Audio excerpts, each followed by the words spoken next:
పరిశుద్ధాత్ముడు రక్షింపబడిన క్రైస్తవునిలో ఉన్నాడు, ఎల్లప్పుడూ ఉంటాడు. ఆయన రక్షణ నిశ్చయతను ఇచ్చి ఆదరణకర్తగా, బోధకునిగా, మార్గదర్శిగా, ప్రార్థనలో సహాయకునిగా, ఆలోచనను చెబుతూ సర్వసత్యంలోనికి నడిపిస్తూ రక్షణ కార్యము ముగింపు వరకు తోడుగా ఉంటాడు అనే విషయాన్ని చూచాం. ఈరోజు మరో కార్యాన్ని చూడబోతూ ఉన్నాం.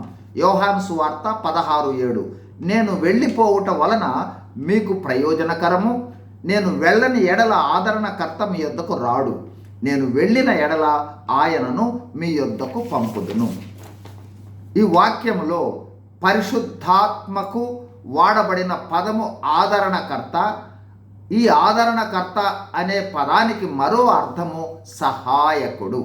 అంటే పరిశుద్ధాత్మ మనలో ఉండి మనకు అనేక రీతులుగా సహాయం చేస్తాడు.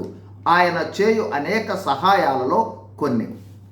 1, పరిశుద్ధాత్ముడు విశ్వాసిలో ఉండి దేవుని సన్నిధిని, దేవుని శాశ్వత ఉనికిని తెలియజేసి అవసరమైన సమయాల్లో దేవుని వద్ద నుండి శక్తి పొందుకొనుటకు సహాయం చేస్తాడు. 2, మన జీవితంలో ఎదురయ్యే ప్రతి సమస్యకు, ప్రతి పరిస్థితికి ఆయన సహాయాన్ని ఇవ్వగల సమర్థుడు. 3, ఆయన సమర్థత కలిగి ఉండుట మాత్రమే కాదు, ప్రతి పరిస్థితుల్లో అనుసరించుటకు చాలినవాడు.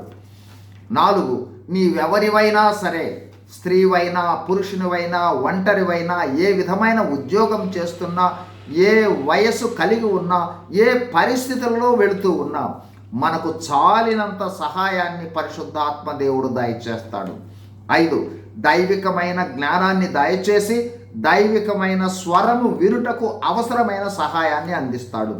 6, మానవులముగా మనము ఎదుర్కొను పాపములను, శోధనలను, పరిశోధనలను జయించి పరిశుద్ధతతో జీవించుటకు సహాయం చేస్తాడు. పరిశుద్ధాత్మ చేయలేని సహాయం లేదు.